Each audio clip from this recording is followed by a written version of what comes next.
Naomi and Nia Carter, black twin sisters on a humble farm, carried dignity in every step of their morning chores. But the peace shattered when Chase Whitmore and his gang of bullies attacked Nia, cruel boys from powerful families who mocked their heritage and treated her like dirt. They believed she was nothing more than a weak farm girl, too timid to resist. What they didn't realize was that Naomi, her twin, was no victim. She was a ruthless Jitsu fighter, shaped by years of secret training. Chase and his gang thought they were untouchable, but their attack had set justice in motion, and vengeance was coming. Before we go any further, comment where in the world you are watching from, and make sure to subscribe, because tomorrow's story is one you don't want to miss. The morning sun painted long shadows across the Carter farm as roosters announced the dawn. Naomi and Nia moved through their daily routine, the metal feed buckets clanking against their legs as they walked. Their overalls were worn but clean, patched in places but worn with dignity. "Here, chickies," Nia called softly, scattering feed in wide arcs. The hens clucked and pecked around her feet, their feathers catching the early light. Despite the hard work, she smiled at their eager movements. Naomi worked alongside her sister, her movements more purposeful and quick. Her dark eyes constantly scanned their surroundings, a habit born from years of staying alert. The twins moved in perfect sync, knowing each other's rhythms after 17 years of sharing every moment. In the nearby field, Grandma Rose's silhouette stood strong against the horizon. Her weathered hands moved through the crops with practiced ease, checking leaves and testing soil. She hummed an old spiritual as she worked, the sound carrying faintly across the morning air. "Land's looking good this season," Naomi said, pride evident in her voice. Their small farm might not match the vast estates of their wealthy neighbors, but every inch was tended with love and determination. Nia nodded, brushing dirt from her knees. "The tomatoes are coming in real nice.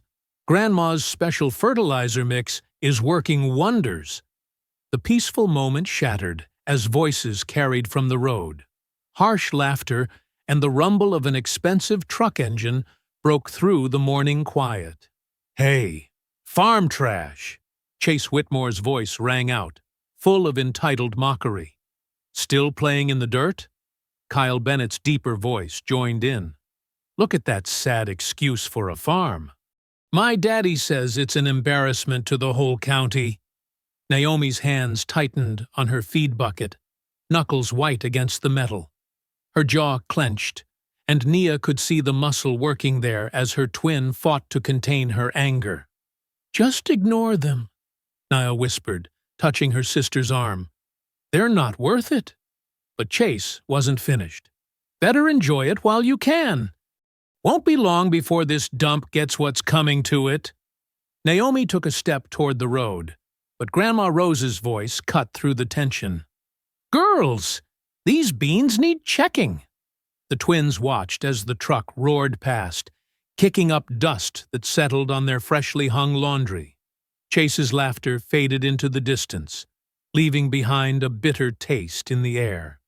"I hate them," Naomi muttered, her voice low and fierce, acting like they own everything just because their daddies have money. "Hate's a heavy thing to carry," Grandma Rose said, appearing beside them. Despite her age, she moved quietly, like a ghost through her beloved fields. Better to focus on what needs doing. The old woman's face was lined with years of similar confrontations, but her eyes remained bright and determined. She adjusted her worn sun hat and gestured to their morning tasks.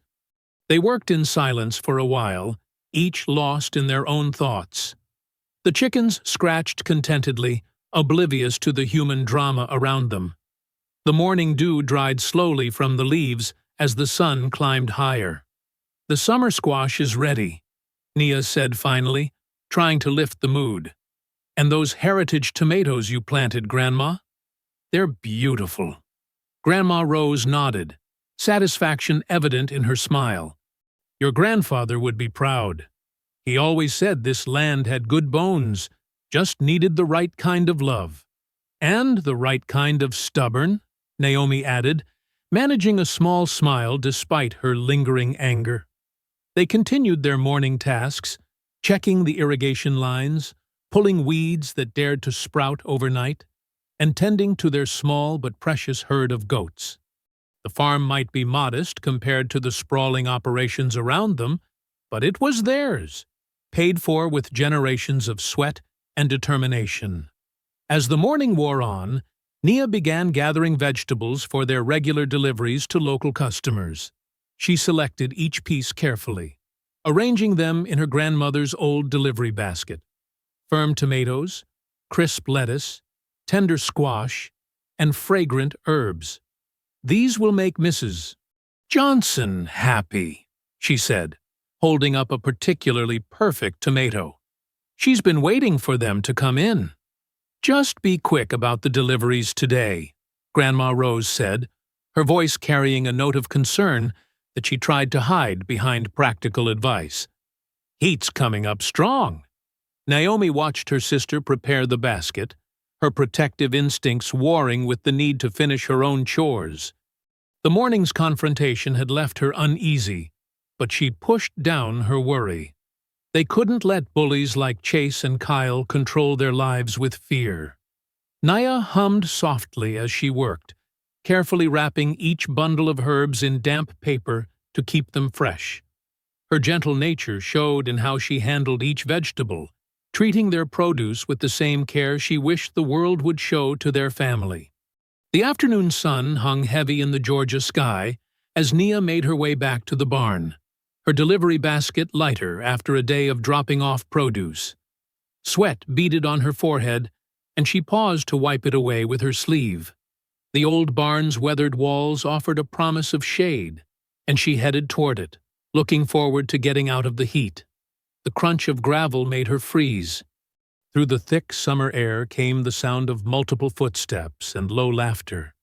Her heart started hammering before she even turned around. "Well, look who we found!" Chase Whitmore's voice dripped with mock sweetness. "The delivery girl." Nia clutched her basket tighter as Chase, Kyle, Travis, and Ethan emerged from behind the barn. They moved like wolves circling prey, spreading out to cut off her escape routes. The familiar taste of fear filled her mouth. I need to get back to work," she said, trying to keep her voice steady. She took a step backward, but the barn wall was already at her shoulders.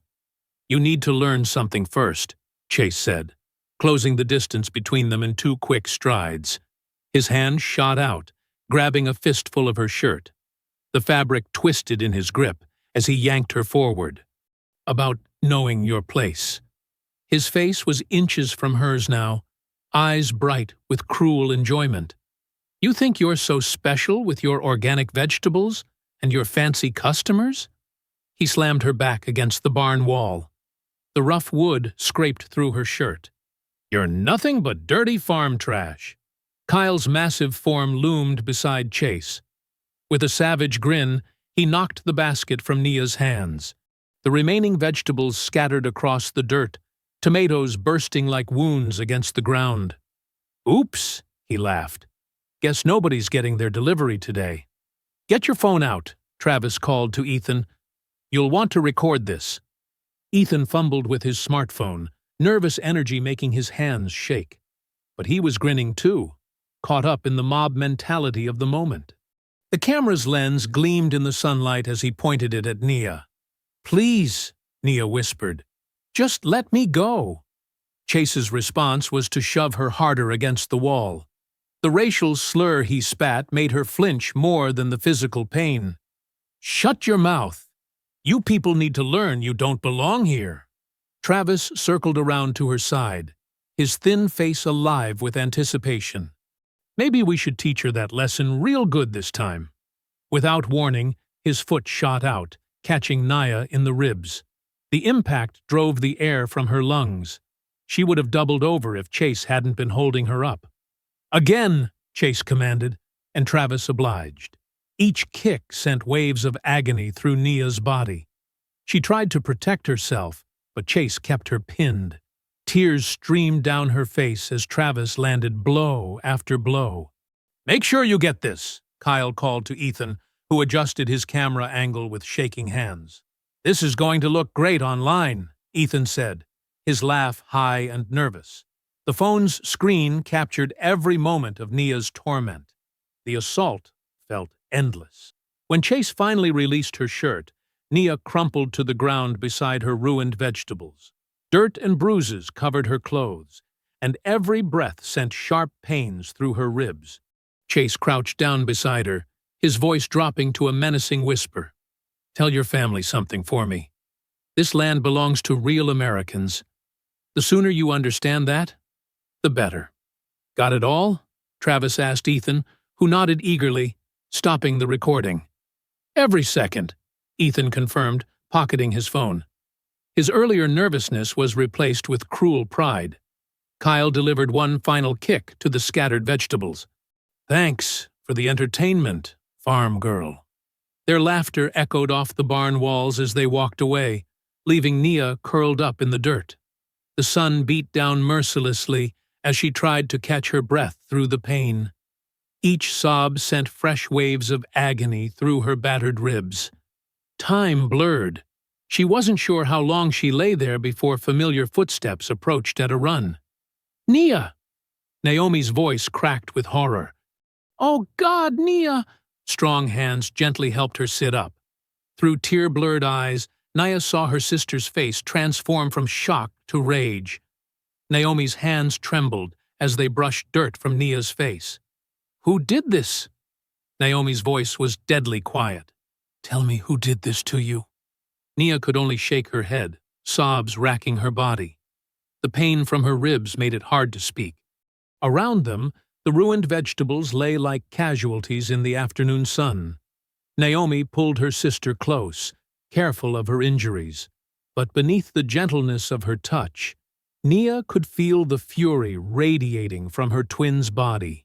It rolled off her in waves, as palpable as the summer heat. They stayed like that, Nia weeping into her sister's shoulder, while Naomi's rage simmered in silence. The barn's shadow grew longer as the sun began its descent, marking the end of a day that would change everything. Inside the farmhouse, darkness pressed against the windows like a living thing. The old oil lamp on the side table cast flickering shadows across the worn furniture, making the room feel smaller than it was. The familiar scent of chamomile tea and healing salve filled the air. Nia lay stretched out on their grandmother's faded floral couch, her face swollen and mottled with bruises. Each breath came with a slight whimper that made Naomi's heart twist. Grandma Rose sat beside her, methodically dabbing at cuts and scrapes with a warm cloth. Her weathered hands moved with practiced gentleness, but her eyes held a storm of their own. "Easy now, baby," Grandma Rose murmured as Nia flinched. "We need to clean these proper." She wrung out the cloth in a bowl of warm water, the liquid now tinged pink with blood. Naomi couldn't stay still. She paced the length of their small living room, her work boots striking the wooden floor, in a rhythm that matched her racing heart. Her fists clenched and unclenched at her sides, knuckles white with restraint. The fury inside her felt like a living thing, clawing at her chest, demanding release. "They filmed it," Nia whispered, her voice rough from crying. "Ethan recorded everything on his phone. They're probably laughing about it right now." The lamp flame jumped as Naomi spun around, her sudden movement stirring the air. "Those cowards!" she spat. 4 against 1. They're nothing but filthy cowards. "Naomi," Grandma Rose's voice carried a warning. "Mind that temper." But Naomi couldn't stop moving. The walls felt too close, the air too thick. Years of memories crashed through her mind like a brutal slideshow. Chase and his friends throwing rocks at their chickens when they were 12. Kyle crushing their vegetable stand under his truck tires last summer. Teachers looking the other way when the boys accidentally knocked Nia's books into the mud. Remember when Daddy told us to be proud of this land? Naomi's voice cracked. He said it was bought with our great-grandparents' blood and sweat. Said no one could take it from us if we stood strong. Nia tried to sit up, wincing. Naomi, please. And now look. Naomi's hand swept through the air. They beat you half to death right here on our own property. They filmed it like it was some kind of game. Grandma Rose dipped the cloth back in the water, her movements deliberate. Your daddy also said anger can blind you if you let it, make you forget what's important. What's important is that they pay for this. Naomi stopped pacing, her shadow tall against the wall. She knelt beside the couch, taking Nia's hand carefully in hers. Listen to me, sister. This will never happen again. I swear it on everything we are. Nia's fingers trembled in her grip. You can't fight the whole world, Naomi. Watch me. The words came out like steel. One way or another, they're going to learn they can't treat us like this. Not anymore. The lamp flame wavered, sending shadows dancing across Naomi's face. In that moment, she looked so much like their father that Grandma Rose had to look away. I've watched you girls face things no child should have to face, Grandma Rose said softly. Watched you grow strong despite it all. But strength isn't just about fighting back, Naomi. It's about knowing how to fight smart. I'm done being smart, Naomi replied, her voice shaking with controlled fury. I'm done turning the other cheek. They crossed a line today, and they need to understand there are consequences. The old clock on the wall ticked heavily in the silence that followed. Outside, cicadas sang their evening chorus, oblivious to the tension within the farmhouse walls. Later that night, Naomi stood alone in her small bedroom, staring at her reflection in the cracked mirror. The glass had split years ago, when Kyle threw a baseball through their window by accident. The fracture divided her face into segments, making her look like a stranger to herself. With steady hands, she gathered her thick hair back from her face. Each movement was precise, purposeful. The rubber band snapped tight around the ponytail, pulling her features taut. Her dark eyes met their own reflection, and she barely recognized the coldness she saw there. Tomorrow, she whispered to her fractured image, I teach them a lesson. The words hung in the still air of her bedroom, heavy with promise. Through the thin walls, she could hear Nia's muffled sobs from the next room. Each cry fed the fire burning in Naomi's chest, transforming her rage into something harder, more focused. The mirror caught the moonlight streaming through her window, making the cracks glow like silver veins. In its broken surface, Naomi saw herself not as the farmer's daughter or the quiet twin, but as something new, an instrument of justice, honed by years of suffering and finally ready to strike. Dawn painted the sky in shades of pink and gold as Naomi stepped onto the narrow dirt path that wound through their property. She'd chosen Nia's pale blue work shirt carefully, the one with tiny flowers embroidered on the collar. Her shoulders hunched forward in a perfect imitation of her sister's shy posture, hands clasped nervously in front of her. The morning air felt thick with moisture, promising another scorching Georgia day. Chickens scratched in the yard behind her, their clucking a familiar soundtrack to farm life. She moved slowly, deliberately, making sure to drag her feet the way Nia did when she was anxious. Every few steps, Naomi glanced over her shoulder, playing up the nervousness. She knew they'd come. Chase and his gang always showed up early, before the heat of the day set in, when they thought no adults would be watching. Her heart hammered against her ribs, but not from fear, from anticipation. The sound of an engine growling down the road made her jump, exactly as Nia would have. Chase's pickup truck appeared around the bend, mud-splattered and too loud for the peaceful morning. Music blasted from the speakers, some country song about dirt roads and freedom that made Naomi's teeth clench. She kept walking, head down, counting their footsteps as they approached. 4 sets of boots crunching on gravel, right on schedule. "Well, look who's stupid enough to be out here all alone again." Chase's voice carried across the field, dripping with mock surprise. "Didn't you learn your lesson yesterday, farm trash?" Naomi hunched her shoulders further, shuffling faster like a frightened animal. Behind her, she heard Kyle's deep laugh, followed by the distinctive click of Ethan's phone camera turning on. "Hey!" Chase shouted. "I'm talking to you, girl." Heavy footsteps approached quickly.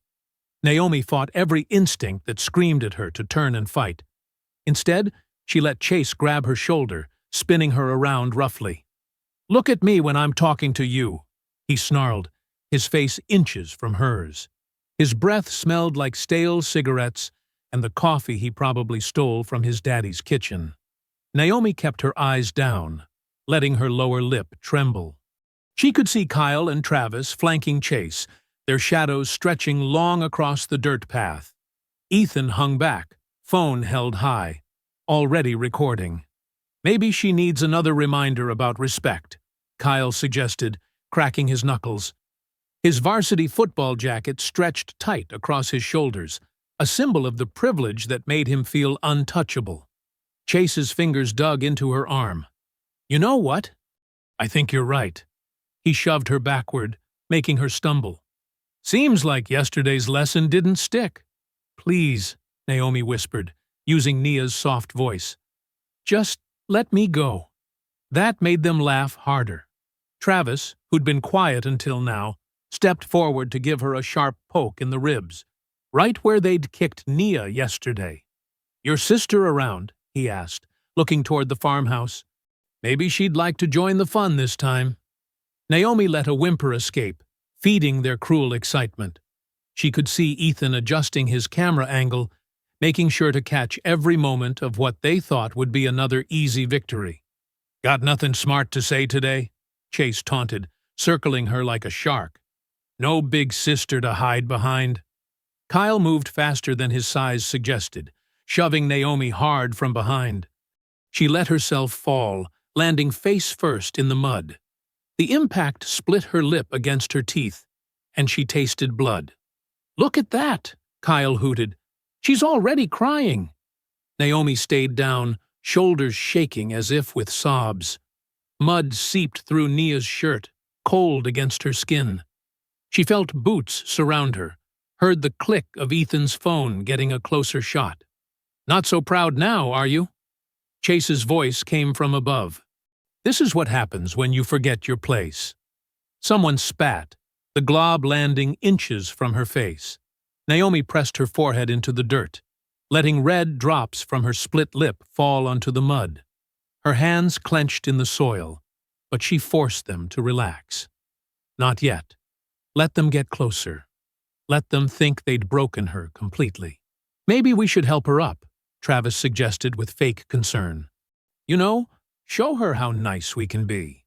"Yeah," Chase agreed, and Naomi could hear the cruel smile in his voice. "Let's show her some real Southern hospitality." The 4 boys laughed, the sound echoing across the empty field. Naomi stayed perfectly still in the mud, coughing weakly, letting her bloody lip tremble. Every muscle in her body itched to spring up, to fight back, but she held herself in check. Just a little longer. Let them lean in closer, confident in their power over what they thought was a helpless girl. Through her mud-streaked hair, she watched their boots shift closer, surrounding her completely. Above her, Ethan adjusted his grip on the phone, determined to capture every second of their supposed triumph. Chase grabbed Naomi's chin roughly, forcing her face up from the mud. His fingers dug into her cheeks as he sneered down at her. "You're weak, just like your people. Always have been. Always will be." Naomi's muscles coiled tight as a spring. She rose slowly, mud dripping from her clothes, and spat a mouthful of blood onto Chase's pristine white sneakers. Her voice came out as a low growl that none of them had ever heard before. "You really shouldn't have done that." The change in her demeanor was instant. Gone was Nia's timid posture, replaced by something dangerous and controlled.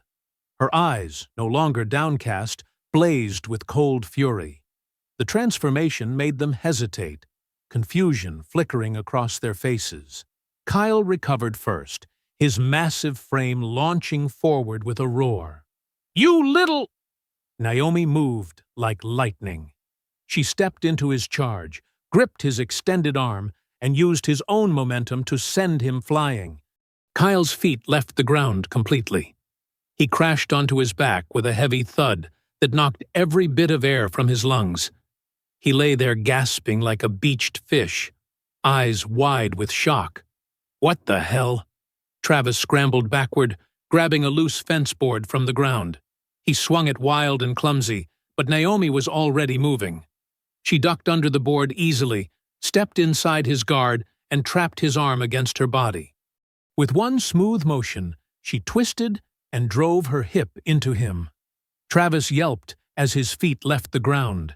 He landed hard on his shoulder, the board clattering away. Before he could move, Naomi had him pinned, one arm locked behind his back at a painful angle. "Stay down," she commanded, voice cold as winter steel. Travis whimpered and nodded frantically. Chase's face had gone from confusion to rage. He charged forward with a wordless scream, fists swinging. But Naomi had been waiting for this moment. She released Travis and flowed around Chase's wild punch like water. Her hands found his arm, guiding it past her as she pivoted. In one fluid motion, she dropped to the ground, pulling Chase with her. His arm extended across her hips as she locked her legs over his chest. Years of training took over as she arched her back, applying precise pressure to the elbow joint. Chase's scream cut through the morning air as his wrist snapped with a sound like a green branch breaking. He rolled away, clutching his arm, high-pitched whimpers escaping through clenched teeth. The only sound now was Kyle's desperate gasping and Chase's pained whines. Travis stayed frozen where he'd fallen, too terrified to move. Ethan stood rooted to the spot, his phone slipping from nerveless fingers to clatter in the dirt. His face had gone ghost white as he stared at Naomi. She rose slowly to her feet, mud and blood streaking her clothes. Nothing about her resembled Nia now. Her stance was balanced and predatory, hands loose at her sides but ready to strike. When she spoke, her voice carried across the suddenly silent field. "You touch my sister again." She took one step forward, making them all flinch. "You come near our farm again." Another step.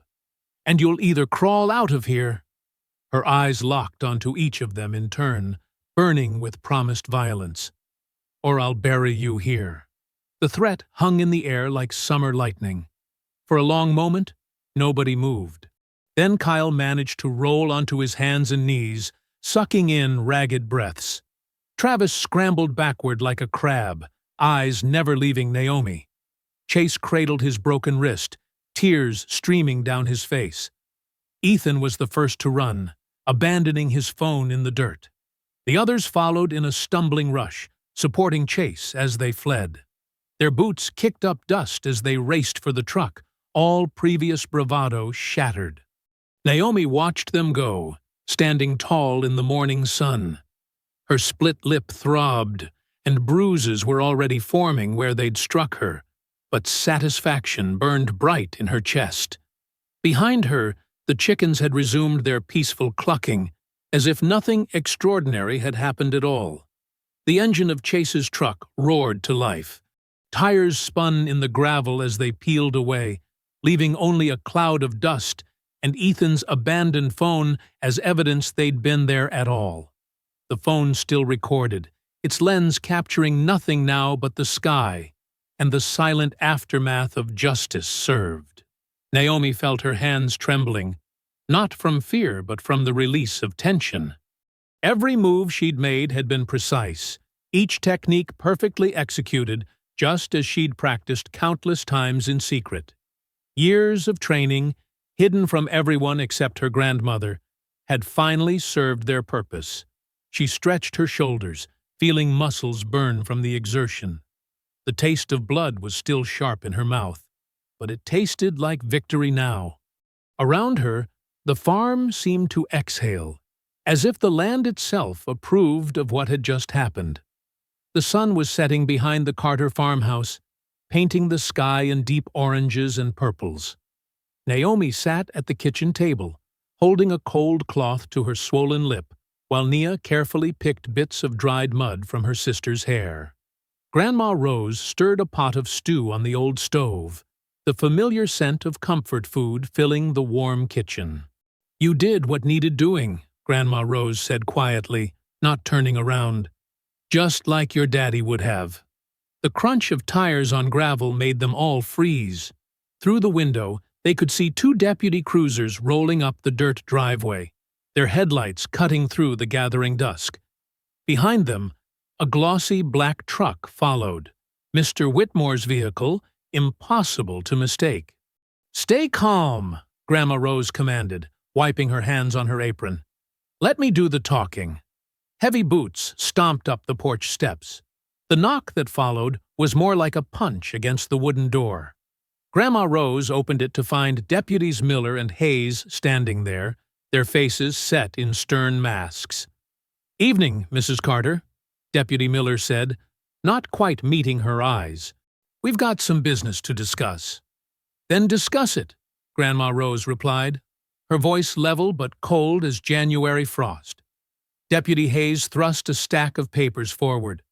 "We've received multiple complaints about a violent assault on your property today. Witnesses say your granddaughter Naomi attacked 4 boys without provocation, causing serious injury.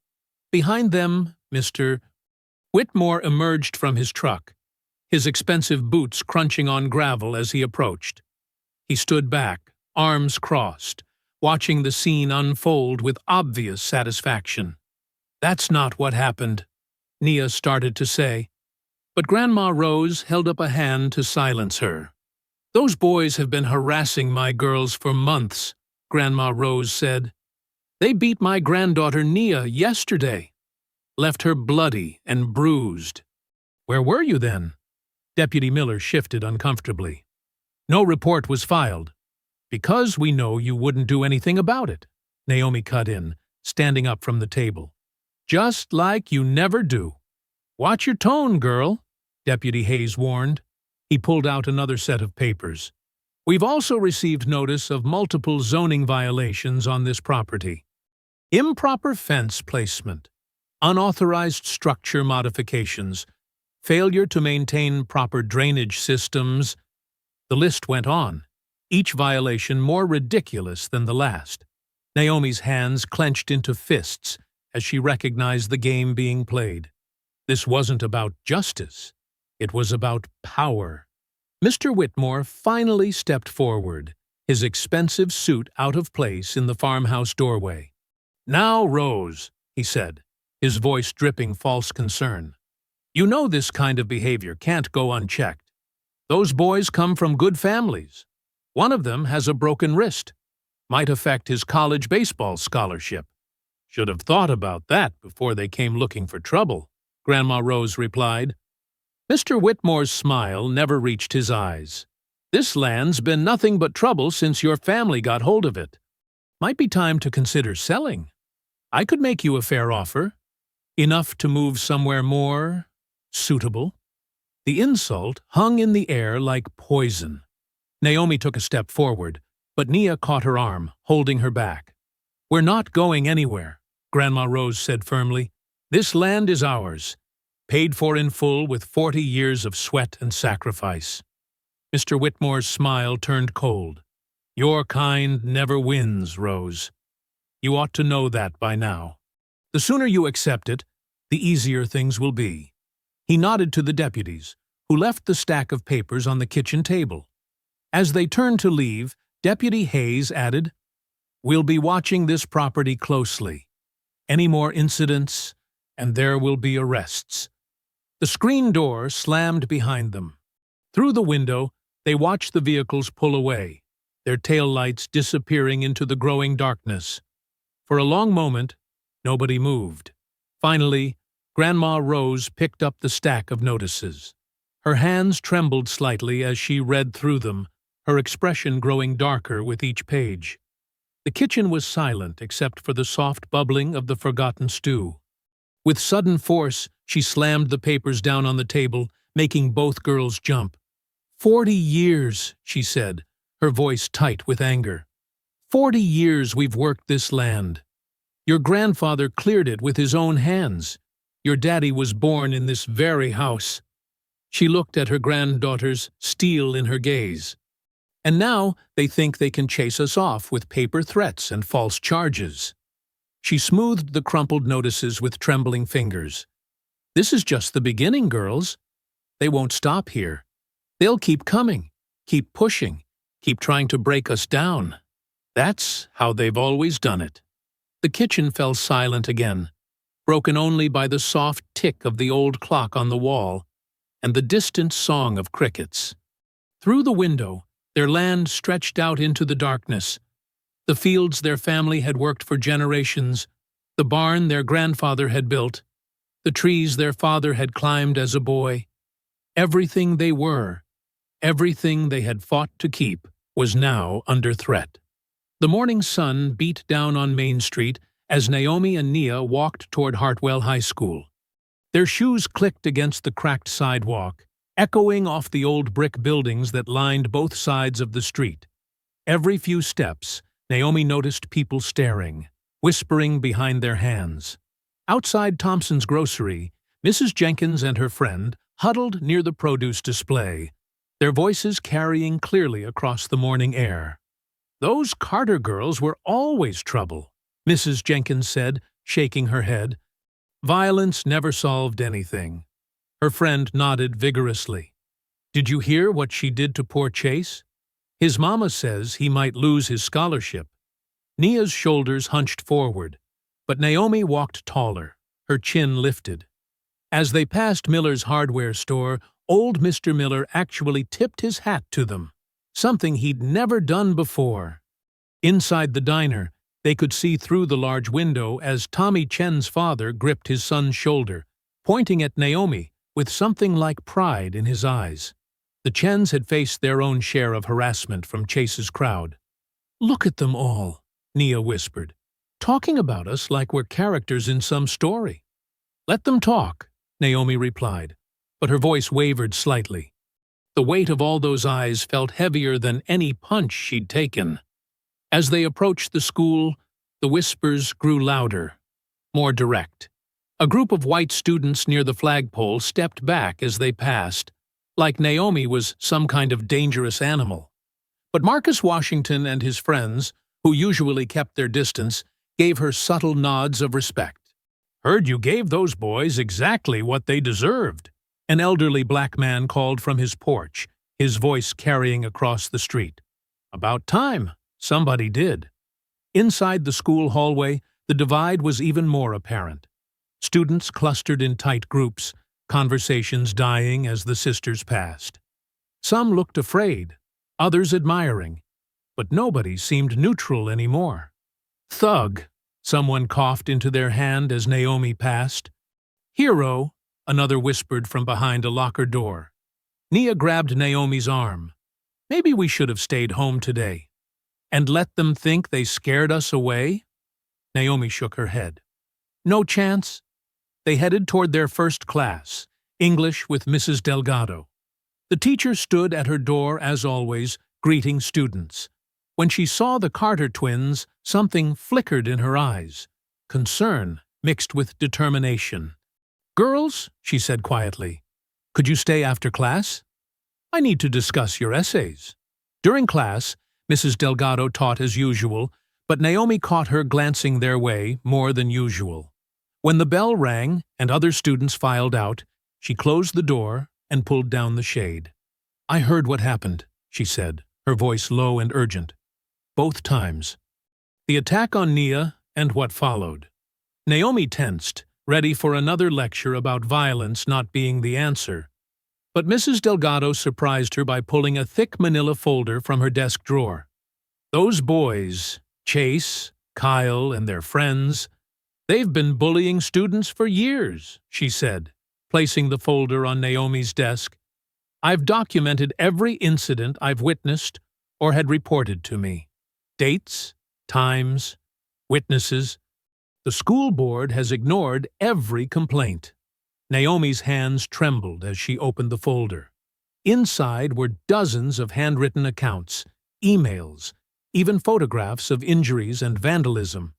Names she recognized, students who'd suddenly transferred or dropped out. "Why are you showing us this?" Nia asked. Mrs. Delgado's eyes darted to the door before she answered. "Because I'm tired of watching good kids get hurt while those boys face no consequences. Because I remember what it was like being the daughter of immigrants, having people tell my family we didn't belong." She took a deep breath. "And because what they're doing to your family now, twisting the truth, using their power to punish you for standing up, it has to stop." Naomi leafed through the pages, her throat tight. Here was proof, real, documented proof, of years of systematic bullying and cover-ups. "This could get you in trouble," she said. Mrs. Delgado straightened her spine. "Some things are worth the risk. Just—" she hesitated. "Be careful how you use it. Those families have a lot of influence in this town." The warning bell rang, making them all jump. Mrs. Delgado quickly wrote them passes for their next class. As they left the classroom, Naomi clutched the folder tight against her chest, its weight somehow both heavy and uplifting. The hallway had cleared, their footsteps echoing off the rows of lockers. "We fight with more than fists now," Naomi whispered, her fingers tracing the edge of the folder that contained their new weapon, the truth. The evening sun painted long shadows through the damaged walls of the old barn. Naomi had dragged 3 scarecrows from the cornfield, propping them up against bales of hay. She'd stuffed old feed bags with straw to make them firmer, more like practice dummies. Sweat dripped from her forehead as she executed a perfect hip throw on the middle dummy. The scarecrow crashed to the dirt floor with a satisfying thud. Her muscles burned from repeating the same moves over and over, but she wouldn't stop. Couldn't stop. The creak of the barn door made her spin around, hands automatically rising into a defensive stance. But it was just Nia, holding 2 mason jars of ice water. "Grandma Rose sent these," Nia said softly, setting one jar on a wooden crate. She watched as Naomi attacked the dummy again, this time with a swift leg sweep. How long have you been practicing out here?" "Few hours." Naomi wiped her face with her shirt sleeve. "Need to stay sharp." Nia picked at a loose thread on her sleeve. Would you, maybe?" She took a deep breath. "Could you show me some of that?" Naomi stopped mid-strike, turning to study her sister's face. "You sure?" Nia nodded, though her hands trembled slightly. "I don't want to feel helpless anymore." Something squeezed in Naomi's chest, pride mixed with lingering anger at why her gentle sister felt this need. She took a long drink of water, then gestured Nia closer. "Okay, first thing, stance is everything." Naomi demonstrated a basic defensive position. Feet shoulder-width apart, knees slightly bent. You want to feel grounded, like your feet are growing roots into the earth. Nia tried to copy the stance, wobbling slightly. Naomi moved behind her, gently adjusting her shoulders and hips. "There. Now, if someone grabs your wrist like this..." Naomi demonstrated a common hold. You don't try to pull away. Instead, you step in. Yes, just like that. And turn your body like this. They practiced the simple escape over and over. At first, Nia's movements were hesitant, uncertain, but gradually she began to flow more naturally through the motion. "That's it." Naomi grinned as Nia successfully broke her grip for the third time in a row. "You're getting it!" A smile flickered across Nia's face. Small, but real. They moved on to other basic techniques. How to fall safely, how to use an attacker's momentum against them, how to break free from different holds. "Remember," Naomi explained, demonstrating a simple arm lock, "it's not about being stronger. It's about using their energy against them. Like when the wind bends a tree instead of breaking it." Nia's eyes lit up at the comparison. "Like the willows by the creek." "Exactly." Naomi helped her sister practice the movement slowly. "Be the willow." As the sun sank lower, casting orange light through the barn's broken boards, they continued working. Nia wasn't naturally aggressive like Naomi, but she had good instincts and learned quickly. When she successfully executed a basic hip throw on one of the dummies, her surprised laugh echoed through the barn. "I did it!" Nia clapped her hands, then immediately looked embarrassed by her outburst.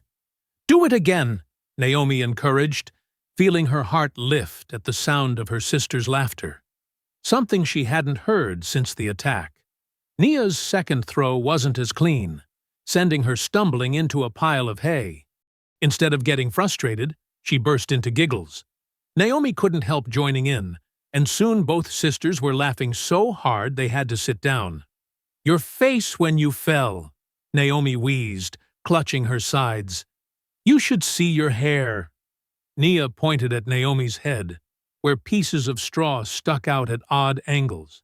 They collapsed back into the hay, their laughter slowly fading into comfortable silence. The barn's familiar scents surrounded them: sweet hay, old wood, the lingering warmth of summer earth. Through the holes in the roof, the first stars were becoming visible in the darkening sky. "Thank you," Nia said quietly, reaching for her sister's hand. Naomi squeezed back. "For what?" "For being strong when I couldn't be. For teaching me to be stronger." "You've always been strong, Nia." Naomi turned her head to look at her twin. "Just in a different way than me." They lay there in comfortable silence, their breathing synchronized like when they were little girls sharing a bed during thunderstorms. Despite their exhaustion, both felt a new energy humming between them. A shared purpose. A united front. "Think I'll ever be able to do what you did?" Nia asked, her voice barely above a whisper. "Stand up to them like that?" "You already are," Naomi replied, "just by not letting them break you. By being here, learning, getting back up." She paused. "We're stronger together, you know." "Yeah," Nia said, squeezing her hand again. "I know." The community gym buzzed with nervous energy. Fluorescent lights cast harsh shadows across the blue competition mats where competitors warmed up. Naomi adjusted her white GI, double-checking the knot on her belt, while Nia sat on the bleachers nearby, clutching their grandmother's worn leather bag. "Remember what we practiced," Naomi muttered to herself, rolling her shoulders. The registration table had given her questioning looks when she signed up. They weren't used to seeing many black girls in these local tournaments. Her first opponent was a stocky boy from the next county. As they bowed to start the match, she caught his smirk. He probably thought this would be easy. The referee's hand chopped down, and the boy lunged forward with overconfident speed. Naomi sidestepped smoothly, just like dodging Chase's attacks in the barn. When he grabbed for her GI, she used his momentum to sweep his legs. He hit the mat with a surprised grunt. Before he could recover, she trapped his arm in a textbook armbar. He tapped out in seconds. "Winner, Carter," the referee announced. A few scattered claps echoed through the gym. Naomi caught Nia's proud grin from the bleachers. Her second match drew more attention. This opponent was a tall girl with competition patches covering her GI. She was technically skilled, but Naomi had learned her techniques defending against real attacks. When the girl attempted a throw, Naomi countered with the same move she'd used on Kyle, sending her opponent flying. The crowd gasped. "Did you see that?" someone whispered. Where did she train? Match after match, Naomi's precision and power drew more spectators. Her techniques weren't flashy. They were efficient, practiced, perfect. A boy tried to muscle his way through her defense. She choked him out in 30 seconds. An experienced competitor attempted to tire her with complex moves. Naomi waited patiently, then struck like a snake when she saw an opening. Between matches, she noticed a man with a camera from the local paper taking photos. Let them see, she thought. Let everyone see. The semifinals paired her against a boy she recognized from a neighboring school. He'd been at last year's county fair, one of the ones who'd accidentally knocked over their produce stand. His eyes widened when she stepped onto the mat. "Begin!" called the referee. The boy circled cautiously, having watched her earlier matches. Naomi kept her breathing steady, centered like the willow tree she'd described to Nia. When he finally attacked, she was ready. She caught his GI, dropped her weight, and executed a perfect hip throw that sent him soaring. The impact knocked the wind from his lungs. Naomi followed him down, securing a cross-body hold that made him struggle like a fish on land. She could have submitted him quickly, but she held the position, letting him wear himself out, letting him feel powerless, just for a moment. When he finally tapped, his face was red with exhaustion and shame. The finals brought her face to face with a state champion from Atlanta. He had a black belt and a collection of medals. The crowd had grown significantly, and she heard murmurs about the farm girl who'd fought her way to the finals. This match was different. Her opponent was skilled, patient, and experienced. They exchanged techniques like a complex dance, each looking for openings. Sweat dripped down Naomi's back as she defended against his attacks. But she'd trained for this, not in a fancy dojo, but in a broken-down barn with determination as her only teacher. When the champion shot in for a takedown, Naomi sprawled perfectly. As he tried to recover, she caught him in a guillotine choke. The gym went silent except for the sound of their heavy breathing. The champion struggled, tried to escape, but Naomi's grip was iron. Finally, his hand slapped the mat. The referee raised her hand. "Winner and tournament champion, Naomi Carter." The gym erupted in applause. Even those who had watched suspiciously at first couldn't deny her skill. A small crowd gathered as the organizers presented her with a modest trophy. Nothing fancy, just a simple cup with a martial artist on top. But it represented something bigger. Through the crowd, Naomi spotted Nia standing and clapping, tears of joy streaming down her face. Their eyes met across the gym, sharing a moment of triumph that went beyond the tournament. This wasn't just about winning matches. This was about standing tall, about showing everyone what they were capable of. The local paper photographer asked her to pose with the trophy. Naomi held it high, her face serious, but proud. She could already imagine the whispers spreading through town. "Did you hear about that Carter girl? Did you see what she did at the tournament?" Let them talk, she thought. Let them see that the days of pushing the Carter family around were over. The midnight air hung heavy and still. Naomi jolted awake to the acrid smell of smoke. Through her window, an orange glow flickered against the trees. Her heart stopped. "Fire!" she screamed, already running barefoot down the hall. "Grandma! Nia! The barn's burning!" The old wooden barn was already consumed in flames when they burst outside. The heat hit them like a wall, and the crack and roar of burning timber filled the air. Inside, their horses whinnied in terror. Chickens clucked frantically in their coop nearby. "The animals!" Nia cried, starting forward. Naomi grabbed her arm. "I'll get them." "You and Grandma get the hose." Naomi pulled her shirt over her nose and ran toward the inferno. The barn door was hot to the touch. She kicked it open, ducking under a shower of sparks. Smoke stung her eyes as she squinted through the haze. The horses stamped and reared in their stalls, wild with fear. "Easy, easy," she called, trying to keep her voice steady as she reached for Shadow's halter. The big mare's eyes rolled white, but she knew Naomi's touch. Together they moved toward the door, the horse's powerful body trembling. Behind a stack of hay bales, something moved. Naomi glimpsed Ethan crouched in the shadows, phone raised to film the destruction.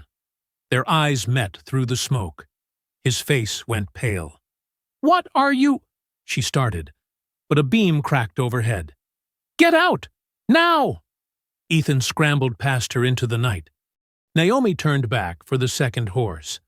The heat was unbearable now, and breathing was like swallowing glass. She reached Lightning's stall just as Nia appeared in the doorway. "Help me!" Naomi shouted. Together they guided the panicked horse outside. Grandma Rose had the hose going, but the thin stream seemed pitiful against the towering flames. The old wood was like tinder after months of drought. In the distance, sirens wailed. Through tears of smoke and despair, Naomi saw Travis Miller's truck speeding away down the dirt road. Near where it had been parked, grass smoldered where something had been thrown. The fire trucks arrived too late to save the barn. They could only contain the blaze, keep it from spreading to the fields. Naomi and Nia worked frantically to herd their chickens to safety, while their grandmother spoke with the firefighters. Dawn was breaking when Sheriff Matthews pulled up, his cruiser kicking up dust. He barely glanced at the smoking ruins before turning to Grandma Rose. "Mighty convenient timing," he drawled, "right after all them complaints about code violations. Insurance would cover a new barn, wouldn't it? Are you accusing us of something?" Grandma Rose's voice was steel. "Just noting the facts, ma'am. Farm's been struggling. Bit of insurance money might help with that." He pulled out a notebook. "We'll need to investigate this as potential arson." "Arson?" Naomi stepped forward, fists clenched. "We saw Travis Miller's truck." "That true?" The sheriff cut her off. "Because I just spoke to Travis. Says he was home all night. Funny thing about accusations without proof. What about proof that they attacked us first?" Nia's voice shook. "What about—" "Young lady, I'd be careful about throwing around more accusations, especially given your sister's recent, violent behavior." He tipped his hat. "We'll be in touch." As he drove away, Naomi noticed movement in the trees. Ethan stood half-hidden, still clutching his phone. When she took a step toward him, he vanished into the shadows. The sun climbed higher, revealing the full extent of the destruction. The barn was a blackened skeleton. Their stored hay was ash. Tools passed down through generations were warped and ruined. The horses huddled under a tree, still spooked. Naomi walked slowly through the debris, each step crushing charred wood. Her tournament trophy, which she'd proudly displayed on a shelf in the barn, lay melted and twisted in the ruins. All around her, generations of Carter's sweat and sacrifice had been reduced to smoking rubble. Her knees gave out. She sank into the ashes, not caring that they stained her clothes. Her shoulders shook with rage and grief. "They think this will break us," she whispered, touching the scorched earth. The words tasted like smoke and fury. Behind her, she heard Nia crying softly, while Grandma Rose murmured prayers. The morning breeze carried the stench of burnt dreams across their land. Everything they'd worked for, everything they'd built, had gone up in flames because they'd dared to fight back. The ashes were still warm under Naomi's hands. In the distance, Travis Miller's truck had reappeared on the road. He was driving slowly now, watching, probably enjoying their pain, probably thinking they'd finally learned their lesson. The morning after the fire, Naomi sat at the kitchen table, staring blankly at her untouched breakfast. Smoke still hung in the air, seeping through the windows and reminding them of everything they'd lost. Her muscles ached from the night's efforts, and her throat felt raw from breathing in the burning barn. Nia moved quietly around the kitchen, making tea with trembling hands. The sisters hadn't slept, spending the night watching for any sign the smoldering remains might reignite. Their clothes still carried the acrid smell of destruction. "What's the point?" Naomi finally spoke, her voice hollow. "Every time we stand up, they hit us harder. The barn, the animals, our whole life." She pushed her plate away, appetite gone. "Maybe we should sell. Move somewhere else. Start over." The words felt like acid in her mouth, but the weight of defeat pressed down on her shoulders. The morning light streaming through the window seemed to mock their loss, illuminating the exhaustion on their faces. Grandma Rose, who had been silently washing dishes, turned off the tap. The sound of her old wooden chair scraping across the floor made both sisters look up. She sat down across from Naomi, her weathered hands folded on the table. "Your daddy was 6 years old," she began, her voice steady, "when they burned our first barn. Back then, they didn't even bother hiding it. Did it in broad daylight, laughing. Your grandfather wanted to leave too." Naomi lifted her head, surprised. She'd never heard this story before. "But you know what I told him?" Grandma Rose's eyes held a fierce light. "I said, Marcus Carter, this land remembers who bleeds for it. We rebuilt that barn with our own hands. Every nail we drove was an act of defiance." She reached across the table and gripped Naomi's wrist. Her touch was warm and strong, despite her age. "They want you to quit, child. That's why they're pushing so hard. Don't give them the satisfaction." "But, Grandma," Nia spoke up from the counter, "they have everything on their side. The sheriff, the bank, the whole town. They had more back then," Grandma Rose cut in. "But we had something they didn't. Something they still don't understand." She squeezed Naomi's wrist. "We had roots deeper than their hate." Naomi closed her eyes, feeling the truth of those words sink into her bones. The land beneath their feet had been worked by Carter hands for generations. Every harvest, every season, every struggle had made it more than just property. It was their heritage. "Look at me," Grandma Rose commanded. Naomi opened her eyes to meet her grandmother's stern gaze. "You think you're tired? You think this is hard? Girl, I've watched this family survive worse. Your daddy used to say, 'They can burn our barn, but they can't burn our spirit.'" The mention of their father stirred something in Naomi's chest. She remembered him teaching her to ride, his gentle hands guiding her on Shadow's back, the same horse she'd rescued from the flames last night. "The question isn't whether we can keep fighting," Grandma Rose continued, her voice growing stronger. "The question is, what kind of story do you want to tell your children? That we ran when things got hard? Or that we stood our ground and showed them what Carter strength really means?" Outside, the morning breeze carried the lingering scent of smoke across their fields.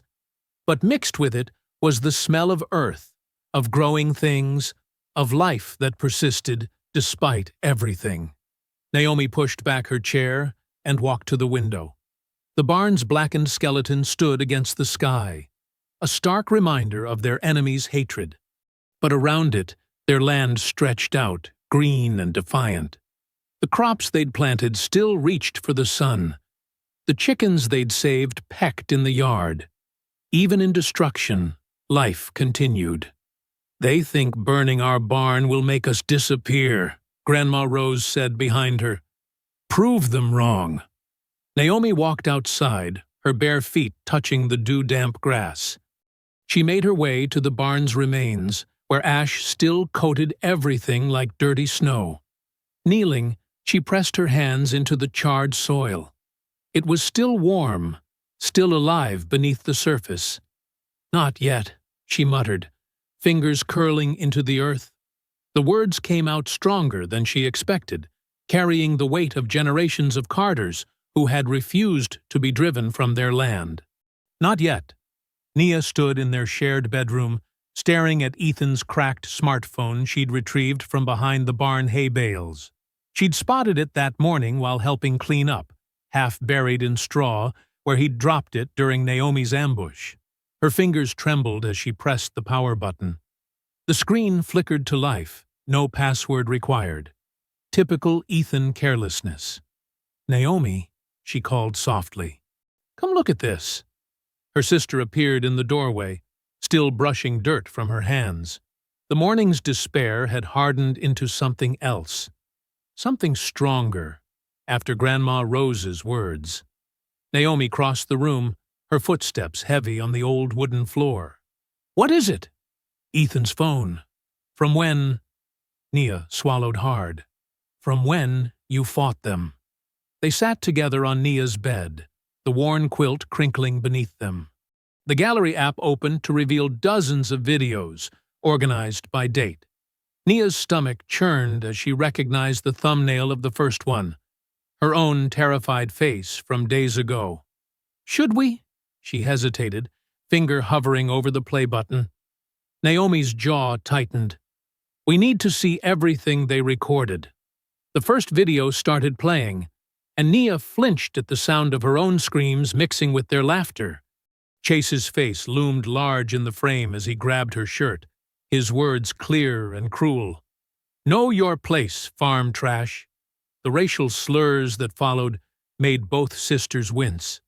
"Stop," Naomi whispered after 30 seconds. I can't watch them hurt you again." But Nia forced herself to continue scrolling, her breath catching as she noticed a video from last night. The timestamp read 2:47 a.m. When she pressed play, the night scene filled the screen, illuminated by flashlight beams. Travis's face appeared, grinning as he waved a gas can. "Watch this," his voice slurred slightly. "Gonna teach those Carter bitches what happens when they don't stay down." The camera followed him as he splashed accelerant against the barn wall, the liquid gleaming in the darkness. "Hurry up," Chase's voice came from off-screen. "Before someone sees." The flame of Travis's lighter flared bright, and then, whoosh, orange fire raced up the wooden walls. The video captured their laughter, their high fives, their casual cruelty as they watched the flames spread. "Oh my God," Nia breathed. Her hand covered her mouth, tears spilling down her cheeks. "We have proof. Real proof." Naomi grabbed the phone, rewinding both videos to watch key moments again. Her hands shook with rage, but her voice was steady. "They filmed everything. Their faces, their voices, the lighter, the gas can, even their stupid jokes about it. The sheriff can't ignore this," Nia said. "He'll have to—" "No." Naomi's eyes gleamed with sudden purpose. "The sheriff's in their pocket? But the internet? That's something they can't control." She pulled out her own phone and started typing rapidly. "I'm creating a new account. Anonymous. Then we upload both videos, the assault and the arson." Nia watched her sister work, conflict playing across her face. "What if they come after us worse than before?" "They already burned down our barn," Naomi said grimly. "But this time, they gave us the weapon to fight back. Their own arrogance trapped them."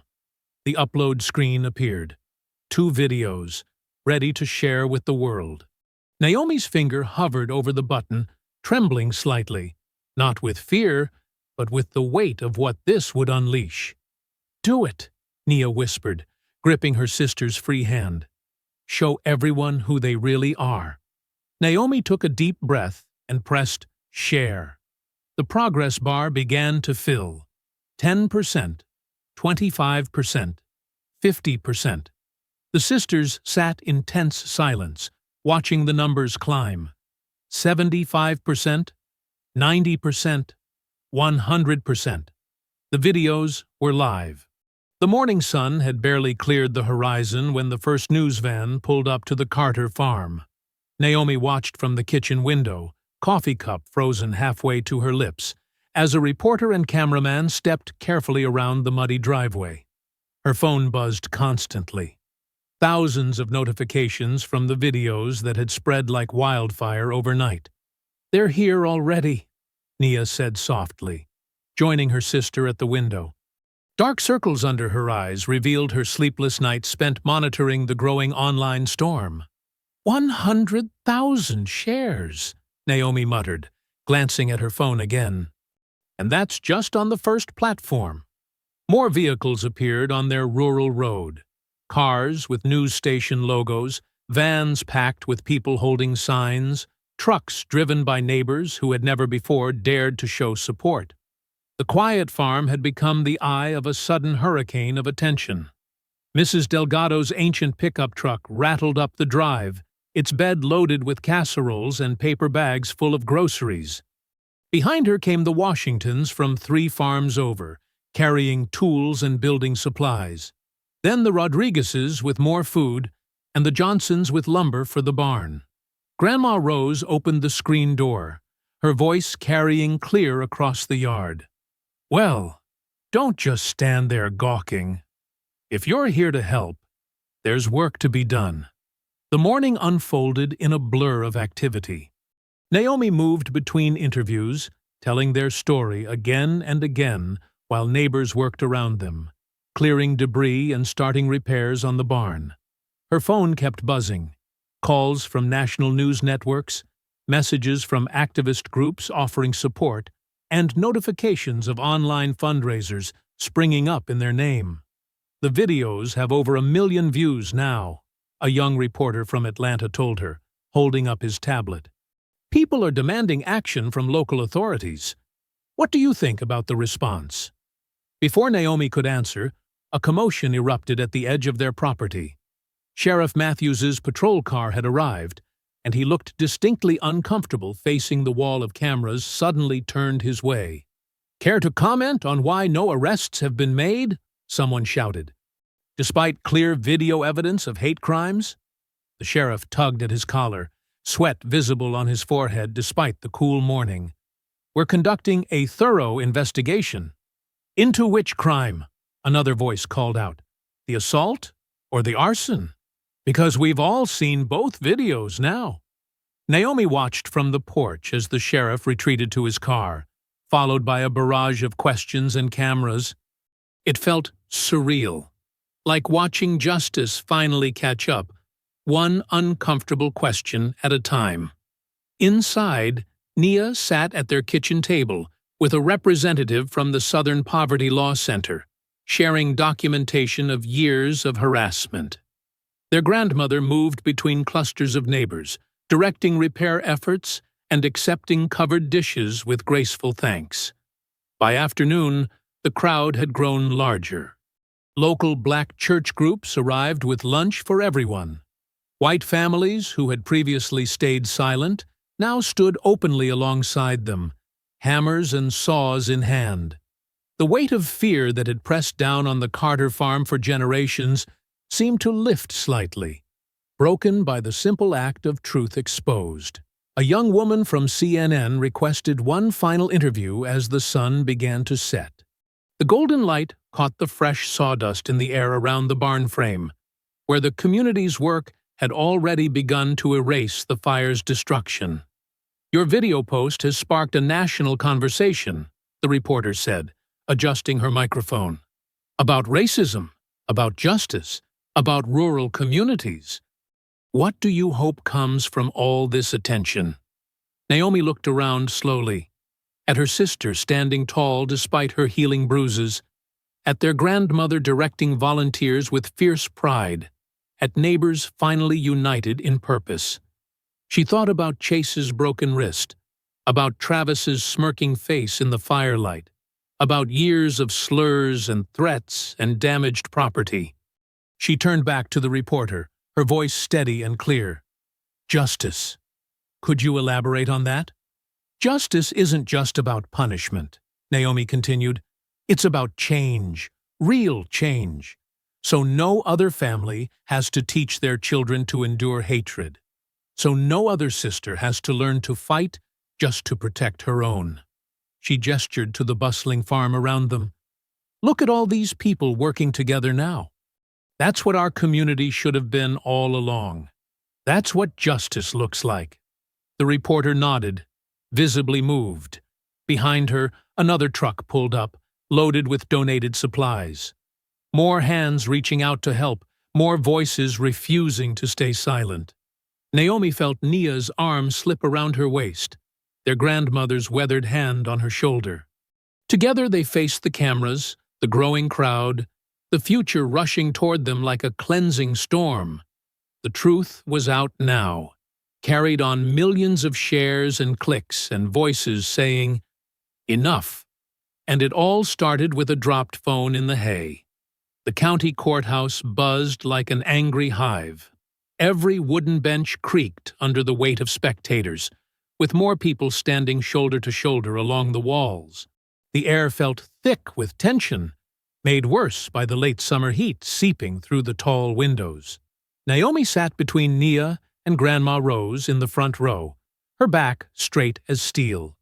Across the aisle, Mr. Whitmore lounged in his expensive suit, whispering to his lawyer while shooting smug glances their way. Chase sat behind him, his wrist still in a cast, trying to match his father's confidence, but failing to hide his nervous sweat. The judge's gavel cracked through the murmurs. "Order in the court. Mr. Whitmore, you may address your accusations." Mr. Whitmore rose slowly, buttoning his jacket with manicured fingers. "Your Honor, this is nothing but a calculated attack on my family's reputation. These people," he gestured dismissively toward the Carters, "have fabricated evidence to stir up trouble. They damaged their own property for attention. The videos are clearly doctored." Whispers rippled through the crowd. Some nodded in agreement, while others scowled in disbelief. "The Carter girl assaulted my son unprovoked," Mr. Whitmore continued, his voice dripping with false concern. "And now they've manipulated social media to paint themselves as victims. It's a shameful attempt to extract money from hardworking, respected members of this community." The judge turned to Naomi. "Miss Carter, you may respond to these allegations." Naomi stood slowly, her chair scraping against the wooden floor. The courthouse fell silent. She could feel hundreds of eyes on her, but she focused only on Mr. Whitmore's smirking face. "For generations, my family has worked our land honestly," she began, her voice clear and strong. "We've endured broken fences, poisoned wells, and midnight raids on our crops. We've cleaned racist graffiti off our barn doors more times than I can count." She pointed at Chase. "His son and his friends cornered my sister, beat her, filmed it for fun. When I fought back, they tried to burn us out." Mr. Whitmore's lawyer jumped up. "Objection! These are unsubstantiated claims." "I have the scars to prove it," Nia spoke up suddenly, her quiet voice carrying through the hall. She stood beside her sister. "And we have witnesses, neighbors who were too afraid to speak up before, because of what the Whitmores might do to them." More murmurs filled the room. Mrs. Delgado stood up from her seat. Then Mr. Washington. The Rodriguezes. One by one, farmers and townspeople rose, showing their support. Mr. Whitmore's confident smile flickered. "Your Honor, this is ridiculous. The videos are fake. My boy Ethan here can testify." "Ethan," Naomi's voice cut through the chaos. "Tell the truth. For once in your life, do the right thing." All eyes turned to Ethan Cross, hunched in his seat near the back. His face had gone pale, hands shaking as he gripped his knees. I. He looked at Chase, then at his own shoes. "The videos are real." His voice cracked. "I filmed them, both of them. The beating and the fire. Travis lit it. Chase told him to. Mr. Whitmore said he'd make sure we didn't get in trouble." The courthouse exploded in shocked voices. Mr. Whitmore's face turned purple with rage. "You little—" "Order!" The judge's gavel crashed down repeatedly. "Order in this court!" Chase leaped up, his good hand balled into a fist. "You lying piece of—" He lunged toward Nia, face twisted with hatred. What happened next seemed to unfold in slow motion. Naomi stepped in front of her sister, her body moving with fluid precision. As Chase's wild punch sailed past her head, she gripped his arm, pivoted her hip, and used his own momentum to send him flying. He crashed into the wooden railing with a spectacular thud, landing spread-eagled on the courthouse floor. The hall erupted. Deputies rushed forward, but they weren't needed. Chase lay groaning, his father's expensive suit collecting dust from the floor. Mr. Whitmore stood frozen, his carefully constructed world crumbling around him. People were on their feet, some cheering, others shouting. The judge's gavel was lost in the chaos. Mrs. Delgado embraced a weeping Nia. Grandma Rose stood tall, tears streaming down her proud face. Through it all, Naomi remained standing, calm as stone, looking down at Chase. "That's the last time you'll ever try to hurt my sister." The deputies helped Chase up, his face burning with humiliation. His father couldn't even look at him, already huddled with his lawyer as years of corruption began to unravel. The cheers grew louder. Someone started clapping, and the sound spread like thunder through the courthouse. The room divided itself, the Whitmores and their remaining supporters shrinking against one wall, while the rest of the community surrounded the Carters with waves of support and vindication. The autumn breeze carried the scent of fresh lumber and wet paint across the Carter farm. Where charred ruins had stood just weeks ago, a new barn rose proudly against the Georgia sky. Its red walls gleamed in the afternoon sun, twice the size of the old structure, built with donations and the hands of neighbors who had finally found their courage. Naomi watched from the porch as another delivery truck rumbled up their driveway. Ever since the courthouse showdown, help had poured in from across the country. First came the lawyers, then the journalists, and finally the flood of support from people touched by their story. "Look what just came in," Nia called out, waving a newspaper. The headline read, "Whitmore Empire Crumbles. Years of Corruption Exposed." Below it, smaller headlines detailed the charges: assault, arson, witness intimidation, fraudulent land deals stretching back decades. Grandma Rose settled into her rocking chair, smoothing her apron. Chase and his friends are looking at juvenile detention. Their daddies might see real prison time. She shook her head slowly.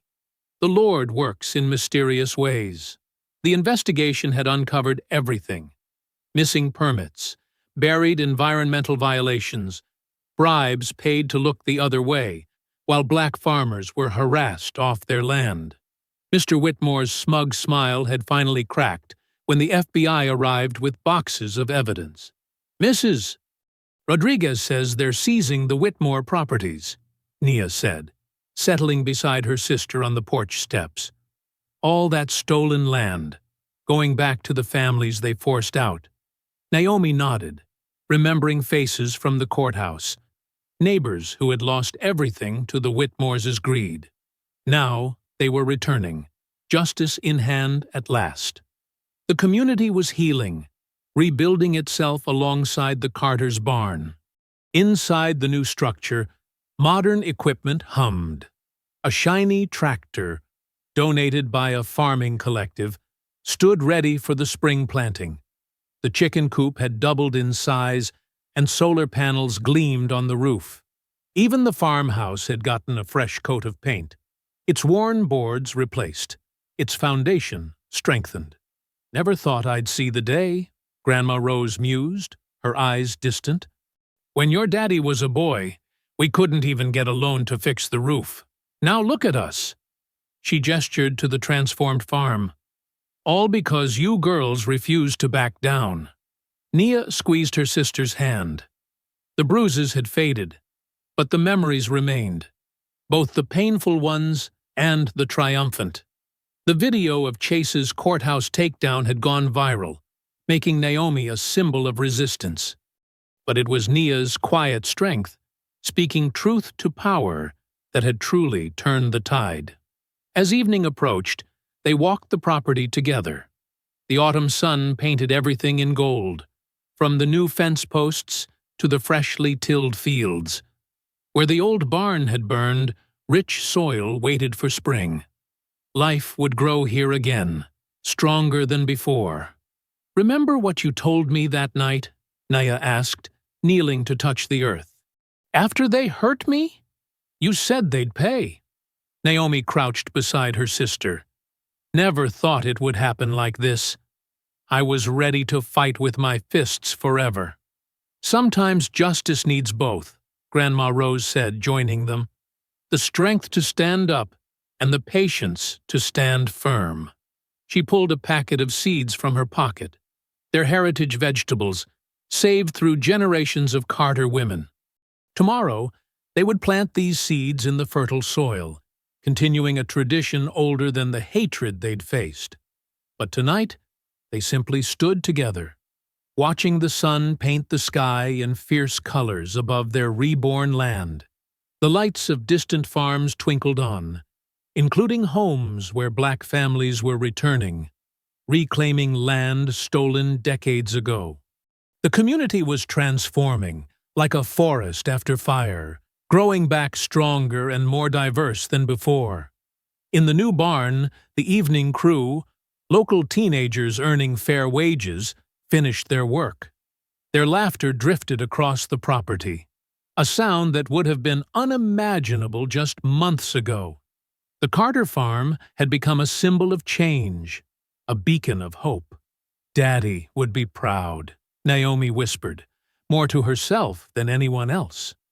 The gentle breeze seemed to agree, rustling through the remaining autumn leaves like a parent's loving sigh.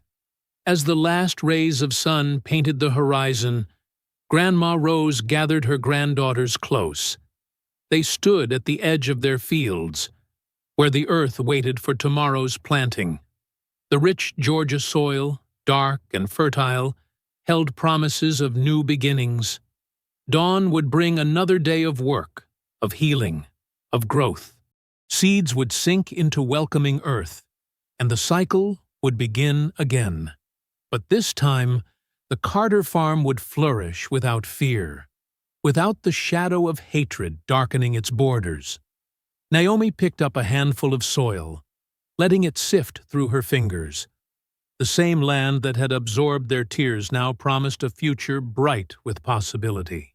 From the ashes of destruction, they had forged something unbreakable. Not just a farm, but a legacy of courage. I hope you enjoyed that story.